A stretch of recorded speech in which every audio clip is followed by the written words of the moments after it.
ठीक है। अब देखें वो आवाज की डबल है। अब देखो, अब मैं दोबारा से बता रहा था आपको, वोल्टेक सेल्स के अंदर समझ में आ गया, गैल्वेनिक सेल के अंदर समझ में आ गया कि इसके अंदर वोल्टेक सेल के अंदर या गैल्वेनिक सेल के अंदर केमिकल एनर्जी कन्वर्ट होती है इलेक्ट्रिकल एनर्जी के अंदर।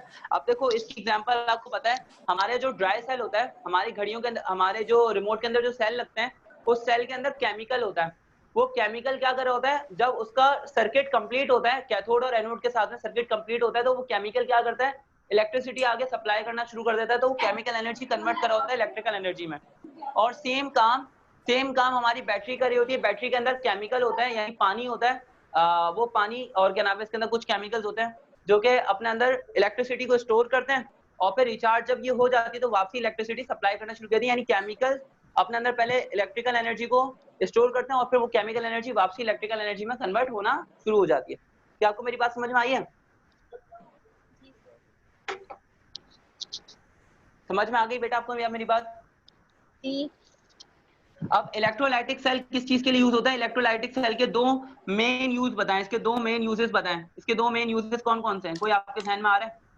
या कोई सा एक मेन यूज बता दे, चले इसका कोई एक मेन यूज बता दें, बताएं बेटा। ये इलेक्ट्रोलाइसिस प्रोसेस में यूज होता है।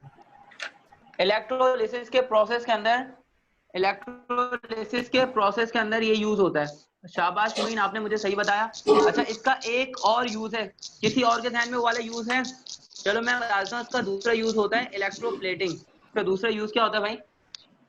इसका दूसरा यूज क्या होता है? इलेक्ट्रोप्लेटिंग। ठीक है, अब देखो इलेक्ट्रोप्लेटिंग और इलेक्ट्रोलिसिस का अंदर कोई मुझे समझा सकता है, इलेक्ट्रोलिसिस और इलेक्ट्रोप्लेटिंग के अंदर क्या होता है? कोई मुझे समझा सकता है? बेटा ये किसका माइक है जो छन छन कर रहा है?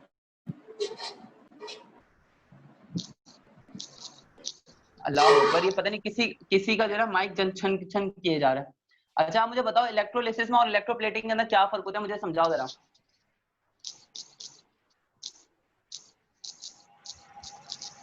बताओ। इलेक्ट्रोप्लेटिंग में हाँ, जो मेटल रिप्लेस होते हैं एक दूसरे से। मेटल रिप्लेस नहीं होता है एक दूसरे से, मेटल रिप्लेस नहीं होता, मतलब कन्वर्ट होते हैं। जैसे हाँ। जी है तो सीएल पे जा रहा होता है और सीएल मतलब वो इलेक्ट्रोप्लेटिंग में नहीं होता, वो इलेक्ट्रोलिसिस में होता है। और इलेक्ट्रोलिसिस का प्रोसेस इलेक्ट्रोप्लेटिंग के अंदर भी होता है। इलेक्ट्रोलिसिस का प्रोसेस इलेक्ट्रोप्लेटिंग के अंदर भी होता है। लेकिन देखो, मैं दोनों की डेफिनेशन या दोनों के काम सिंपल अल्फाज में समझा देता हूं, आपको समझ में आ जाएगा। इलेक्ट्रोप्लेटिंग जो होती है ना, इलेक्ट्रोप्लेटिंग किस लिए होती है? इलेक्ट्रोप्लेटिंग इसलिए होती है कि आप एक मेटल के ऊपर दूसरे मेटल की कोटिंग कर देते हैं। एक मेटल के ऊपर दूसरे मेटल की कोटिंग कर दो तो प्रोसेस कहलाएगा इलेक्ट्रोप्लेटिंग। जैसे कि मैंने सिल्वर के ऊपर या वो होता है ना सोने का पानी चढ़ा देते हैं, तो वो बेसिकली सोने का पानी क्या चढ़ा रहे हैं, वो सिल्वर के ऊपर क्या कर रहे हैं, गोल्ड की प्लेटिंग कर रहे हैं। तो गोल्ड प्लेटिंग होता है, वो होता है इलेक्ट्रोप्लेटिंग के अंदर। बात समझ में आ रही है? इसका प्रोसेस कैसे होता है वो भी मैं आपको समझाता हूँ। और इलेक्ट्रोलिसिस के प्रोसेस के अंदर क्या होता है? इलेक्ट्रोलिसिस के प्रोसेस के अंदर आयंस को ब्रेक कर दिया जाता है, या किसी सॉल्ट को या एसिड को ब्रेक कर दिया जाता है उसके आयंस के अंदर by the use of electricity. Electricity का यूज करके, अमित तार नहीं लाएगा, इलेक्ट्रिसिटी का यूज करके किसी एसिड को या किसी सॉल्ट को उसके आयंस के अंदर ब्रेक कर दिया जाता है। तो ये वाला प्रोसेस कहलाता है इलेक्ट्रोलिसिस। बेटा ये किसका माइक है जो छन छन कर रहा है?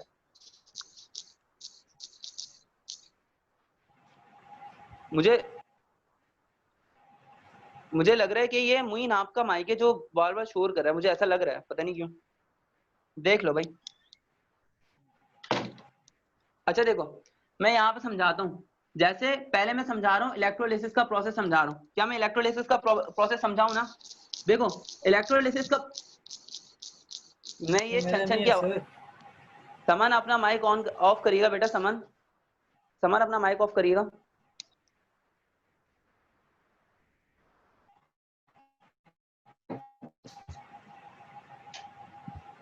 समन अपना माइक ऑफ करिएगा बेटा। हाँ देखो भाई, अब मैं समझा रहा था कि इलेक्ट्रोलाइटिक सेल के अंदर क्या होता है। इलेक्ट्रोलाइटिक सेल के अंदर या तो इलेक्ट्रोलिसिस करते हैं हम लोग या फिर इलेक्ट्रोप्लेटिंग करते हैं। दोनों का प्रोसेस बड़ा सिंपल सा होता है कि एक इलेक्ट्रोलाइटिक सेल के अंदर, यानी कि एक इलेक्ट्रोलाइटिक सेल के अंदर दो प्लेट्स होती हैं। इन दो प्लेट्स का नाम होता है इलेक्ट्रोड्स। इन दो प्लेट्स का नाम क्या होता है? इन दो प्लेट्स का नाम होता है, इन दोनों मेटेलिक प्लेट्स का नाम होता है इलेक्ट्रोड। अब एक प्लेट को कनेक्ट कर दिया जाता है बैटरी के पॉजिटिव टर्मिनल से और दूसरी प्लेट को कनेक्ट कर दिया जाता है बैटरी के नेगेटिव वाले टर्मिनल से। जिस वाली प्लेट को बैटरी के पॉजिटिव टर्मिनल से कनेक्ट कर दिया जाता है उस प्लेट का नाम हो जाता है एनोड, और जिस प्लेट को बैटरी के नेगेटिव टर्मिनल से कनेक्ट कर दिया जाता है उस प्लेट का नाम हो जाता है कैथोड। कैथोड क्योंकि बैटरी के नेगेटिव टर्मिनल से कनेक्टेड है तो उसके ऊपर नेगेटिव चार्ज आता था, और एनोड क्योंकि बैटरी के पॉजिटिव टर्मिनल से कनेक्टेड है तो उसके ऊपर पॉजिटिव चार्ज आता था। यहाँ पर इसके अंदर कोई सा एक्वस सोल्यूशन होता है, यहाँ पर एक्वस सोल्यूशन होता है, एक्वस सोल्यूशन होता है यहाँ पे। उस एक्वस सोल्यूशन के अंदर से, यानी जो पानी का सोल्यूशन होता है उसके अंदर से इलेक्ट्रिसिटी पास नहीं हो पाती, यानी कि ये जो बैटरी है, बैटरी के पॉजिटिव वाले टर्मिनल से और नेगेटिव वाले टर्मिनल से करंट जा रहा है, पॉजिटिव वाले टर्मिनल से एनोड पे जा रहा है और नेगेटिव वाले टर्मिनल से कैथोड पे जा रहा है, लेकिन ये कैथोड से एनोड पे या एनोड से कैथोड पे करंट पास नहीं हो रहा। ये क्यों पास नहीं हो रहा, इसकी वजह मैं आप लोगों से पूछ रहा हूँ, बताएं, बताओ बेटा, बताओ। ये कैथोड से एनोड पे करंट पास नहीं हो पा रहा और एनोड से कैथोड पे करंट पास नहीं हो पा रहा, बीच में पानी है, प्योर वाटर है बिल्कुल। इस प्योर वाटर के अंदर से प्योर वाटर के अंदर से करंट क्यों पास नहीं हो पा रहा है, इसकी वजह मुझे आप लोगों ने बतानी है, क्यों नहीं होता, वजह बताएं। हाँ बताएं, वाटर के अंदर क्या प्योर वाटर जो होता है वो इलेक्ट्रिसिटी। हाँ लेकिन क्यों, वजह क्यों, वजह बताएं, वजह।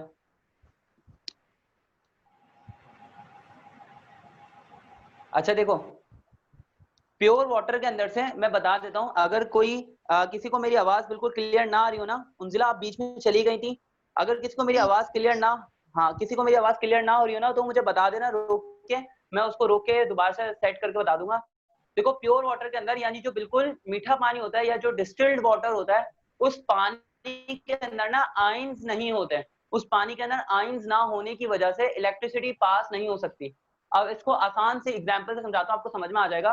मान लो कि आपने शारे फैसल का कोना देखा, शारे फैसल का कोना बिल्कुल वाइल्ड, ये जो शारे फैसल का कोना आता है गवर्नर हाउस के पास, या सोच लो आप अपने घर से 20 किलोमीटर के फासले पे हो, 20 किलोमीटर के फासले पे, पूरा सड़क जो ना, आपको पूरी सड़क नजर आ रही है, लेकिन ना उस सड़क के ऊपर कोई गाड़ी नहीं है, आपके पास भी गाड़ी नहीं है, क्या आप अपने घर पे आ सकते हो वापसी? इस सवाल का जवाब तो दे दो, इतना आसान सा सवाल पूछा है कि आप अपने घर से 20 किलोमीटर के फासले पर हो, रात के 3 भी बज रहे हैं, कोई आपको एक गाड़ी नहीं मिल रही, पूरी रोड खाली पड़ी हुई है, क्या आप घर पे आ सकते हो? कोई भी गाड़ी नहीं मिल रही आपको, कोई टैक्सी, कोई रिक्शा, कुछ भी नहीं मिल रहा आपको, तो बताओ क्या आप घर पे वापसी आ सकते सर? आ सकते हैं बट कैसे आओगे? बट लेट पहुंचेंगे। लेट पहुंचोगे? कितना लेट पहुंचोगे? पैदल चल के आ जाओगे? अब देखो, आपका घर पे पहुंचना मुश्किल हो गया या बहुत ज्यादा मुश्किल हो गया? बहुत ज्यादा मुश्किल हो गया। बेसिकली ये जो सड़क है ना, ये जो सड़क है, ये जो रोड है, ये है एक्वस सोल्यूशन, ये एक्वस सोल्यूशन है, और वो जो गाड़ियां है ना, वो गाड़ियां होती हैं आयंस। अब जब तक उस एक्वस सोल्यूशन के अंदर आयंस नहीं होते, इलेक्ट्रिसिटी एक जगह से दूसरी जगह पे नहीं जा सकती। यानी कि आप शारे फैसल के रोड पे तो खड़े हैं, यानी रोड तो हैगा आपके पास, रास्ता तो हैगा, सोल्यूशन तो हैगा आपके पास, लेकिन आपके पास गाड़ियां नहीं है, यानी आपके पास आयंस नहीं है जो कि आयंस एक जगह से दूसरी जगह पे ट्रेवल करें और साथ में इलेक्ट्रिसिटी लेकर चलें और इलेक्ट्रिसिटी इस तरह से मूव हो। तो आपने क्या नाम है, इस तरह से समझा मेरी एग्जांपल को? क्या आपको समझ में आई मैं क्या बोलना चाह रहा हूँ? बताओ बेटा, क्या मेरी बात समझ में आई है?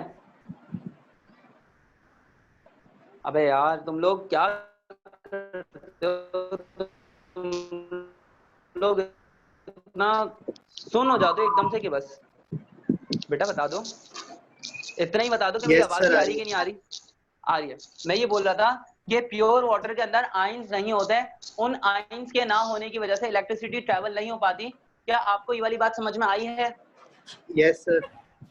देखो मैं बताता हूँ अब उसके अंदर आयंस कैसे प्रोड्यूस किए जाते हैं। ये जो एक्वस सोल्यूशन है ना, इस एक्वस सोल्यूशन के अंदर ऐड किया जाता है कोई भी इलेक्ट्रोलाइट, इसके अंदर ऐड किया जाता है कोई भी इलेक्ट्रोलाइट। और इलेक्ट्रोलाइट क्या होता है? इलेक्ट्रोलाइट या तो एक एसिड होता है या फिर ये एक बेस होता है, या फिर ये एक सॉल्ट होता है। मतलब या तो ये एसिड है, तेजाब है, या कोई बेस है, या फिर कोई नमक है जिसको आप एक्वस सॉल्यूशन के अंदर ऐड करते हैं तो वो अपने आयंस के अंदर ब्रेक हो जाता है, अपने अपने आयंस में ब्रेक हो जाता है, कैटाइन में और एनाइन में ब्रेक हो जाता है। कैटाइन पॉजिटिव होता है, एनाइन नेगेटिव होता है। अब कैटाइन जो कैथोड की तरफ जाता है और एन आइन जो होता है वो एनोड की तरफ जाता है, इस पास हो जाता है। देखो मैं समझाता हूँ, बड़ा आसान से समझाता हूँ। मान लो मेरे पास एक सॉल्ट है NaCl, NaCl जब ब्रेक होगा तो इस पानी के अंदर डिसॉल्व होकर टूट जाएगा Na प्लस में और Cl माइनस में। अब देखो यहाँ Cl माइनस जो है, Cl माइनस ये इसके ऊपर नेगेटिव चार्ज है तो ये हो जाएगा एनाइन, ठीक है। और Na प्लस है, Na प्लस पॉजिटिव है तो ये क्या हो जाएगा, कैट आइन। अब ये कैट आइन जो होता है वो पॉजिटिव होता है, ये Na प्लस कहाँ पे जाएगा, Na प्लस जाएगा कैथोड की तरफ, क्योंकि कैट आइन जाता है कैथोड की तरफ। इस तरह से Cl माइनस आइन जब एनोड पे आएगा और Na प्लस आइन जब कैथोड पे जाएगा तो ये अपने साथ में करंट को लेके जाएंगे और करंट इस तरह से पास होगा। क्या ये वाली बात मेरी समझ में आई है? बेहतरीन समझ में आ गई है? बताओ भाई, क्या मेरी बात बेहतरीन समझ में आ गई है? आ गई समझ में? Yes, sir, अब देखो yes. मैं Yes, अब देखो मैं वोल्टेज सेल का बताया था। वोल्टेज सेल आपने पढ़ लिया है। वोल्टेज सेल और गैल्वेनिक सेल दोनों एक ही चीजों को बोलते हैं। मैं वापसी बता रहा हूँ, इनका काम क्या होता है, केमिकल एनर्जी को कन्वर्ट करना इलेक्ट्रिकल एनर्जी में। इनकी दो टाइप्स होती हैं, प्राइमरी सेल और सेकेंडरी सेल। प्राइमरी सेल जो कि कभी चार्ज नहीं हो सकते या चार्ज नहीं होता आराम से, और सेकेंडरी सेल जो कि चार्ज हो सकते हैं। लेकिन अब एमसीक्यूज में एक सवाल और आता है। वो सवाल क्या आता है कि alkali metals cannot be used in voltaic cells. Why? क्यों नहीं हो सकते? अल्कली मेटल्स जो होते हैं वो गैल्वेनिक सेल के अंदर या वोल्टेक सेल्स के अंदर यूज नहीं किए जा सकते। क्यों? पहले तो मुझे बताने दो अल्कली मेटल्स कौन से होते हैं। अल्कली मेटल्स होते हैं लिथियम, सोडियम और पोटेशियम। ये वोल्टेक सेल्स के अंदर यूज नहीं किया जा सकते। वजह, कोई मुझे इसकी वजह बता सकता है? क्या कोई मुझे इसकी वजह बता सकता है? अल्कली मेटल्स जो होते हैं वो वोल्टेक सेल्स के अंदर डिसॉल्व नहीं किए जा सकते। अल्कली मेटल्स जो होते हैं वो वोल्टेक सेल्स के अंदर यूज नहीं किया जा सकते। क्या उसकी वजह है, पता है आप लोगों को? अगर नहीं पता तो मुझे बता दो, मैं बता दूंगा यार, लेकिन टाइम ही जाया करो। नो सर, नहीं पता। नहीं पता? देखो मैं बताता हूँ। अल्कली मेटल्स को वोल्टेक सेल्स के अंदर यूज नहीं किया जा सकता। उसकी वजह यह है कि अल्कली मेटल्स बहुत तेजी से रिएक्ट कर लेते हैं और खत्म हो जाते हैं। यानी कि अल्कली मेटल्स जो होते हैं ना, अल्कली मेटल्स चाहे लिथियम हो, सोडियम हो या पोटेशियम हो, ये बहुत ही ज्यादा रिएक्टिव होते हैं, बहुत ज्यादा हाईली रिएक्टिव होते हैं। इनके सामने कोई भी चीज आ जाए, मेरे पास एक अच्छा सा गंदा वाला वर्ड है, अगर क्या नाम है लड़कियां ना होती इस सेशन के अंदर तो मैं जरूर बताता आप लोगों को, लड़कों को बताता, लेकिन आप लोग खुद अज्यूम कर लें, मैं बोल नहीं रहा। लेकिन इनके सामने जो भी आता है ये उसके साथ में रिएक्ट कर लेते हैं। अब जब ये रिएक्ट कर लेते हैं तो खत्म हो जाते हैं, मतलब खत्म हो जाते हैं कि ये कंज्यूम हो जाते हैं। तो इसलिए इनको वोल्टेक सेल्स के अंदर यूज नहीं किया जा सकता, क्योंकि अगर लिथियम, सोडियम और पोटेशियम को कैथोड के तौर पे यूज करोगे, थोड़ी देर बाद देखो कैथोड ने केमिकल के साथ में रिएक्ट किया, गायब हो गया, कैथोड वाली प्लेट ही गायब है। समझ रहे हो ना? क्योंकि ये क्या कर लेते हैं, फौरन से रिएक्ट कर लेते हैं किसी भी चीज के साथ में और कोई नया कंपाउंड बना, हाँ रहते ही नहीं है। तो इसलिए इनको एज अ इलेक्ट्रोड यूज नहीं किया जा सकता वोल्टेक सेल के अंदर, क्योंकि ये किसी भी चीज के साथ में फौरन से रिएक्ट कर लेते हैं और खत्म हो जाते हैं। अब आप दूसरे इलेक्ट्रोलाइटिक सेल के अंदर देखो, जैसे अगर गोल्ड की प्लेट है, यहाँ पे मान लो गोल्ड की प्लेट है या निकल की प्लेट है वगैरह वगैरह, तो वो इतनी आसानी से रिएक्ट नहीं करती। या ग्रेफाइट की प्लेट है तो वो अपनी जगह पे मौजूद रहती हैं, वो इतनी आसानी से पिघलते नहीं है, वो सख्त लौंडे होते हैं, वो इतनी आसानी से किसी को देख के पिघलते नहीं है, वो अपनी जगह पे मौजूद रहते हैं। तो कैथोड और एनोड की लाइफ बहुत लंबे टाइम तक रहती है। यहाँ पे कैथोड और एनोड, अगर आप एल्कली मेटल्स को यूज करोगे, थोड़े टाइम के बाद देखो अल्कली मेटल वो गायब हो चुका, पता चला भाई उसने रिएक्ट कर लिया किसी चीज के साथ में, भाग गया। समझ आ गई आपको मेरी बात? Yes, sir. अब देखो यहाँ पे वापसी इधर आते हैं। इलेक्ट्रोलिसिस का प्रोसेस मैंने आपको समझा दिया। इलेक्ट्रोप्लेटिंग के प्रोसेस के अंदर एक बात याद रख लो कि कैथोड किस चीज को बनाते हैं और एनोड किस चीज को बनाते हैं। ये बात याद कर लो। वैसे इलेक्ट्रोप्लेटिंग के अंदर मैंने आपको कुछ एग्जांपल दे दी। मैंने गोल्ड प्लेटिंग होती है, एक गोल्ड प्लेटिंग होती है, एक निकल प्लेटिंग होती है और एक क्रोमियम प्लेटिंग होती है वगैरह वगैरह। ये इस तरह की बहुत सारी प्लेटिंग होती है, ठीक है। अब पहले तो मुझे आप ये बताओ इलेक्ट्रोप्लेटिंग के अंदर क्या होता है, इलेक्ट्रोप्लेटिंग का प्रोसेस बताओ। इलेक्ट्रोप्लेटिंग के प्रोसेस के अंदर क्या होता है, बताओ भाई। इलेक्ट्रोप्लेटिंग के प्रोसेस के अंदर क्या होता है? जैसे सोने में पानी फेंकते हैं इस तरह होता है। हाँ, इलेक्ट्रोप्लेटिंग के प्रोसेस के अंदर क्या होता है, सुनो दोबारा सुन लो।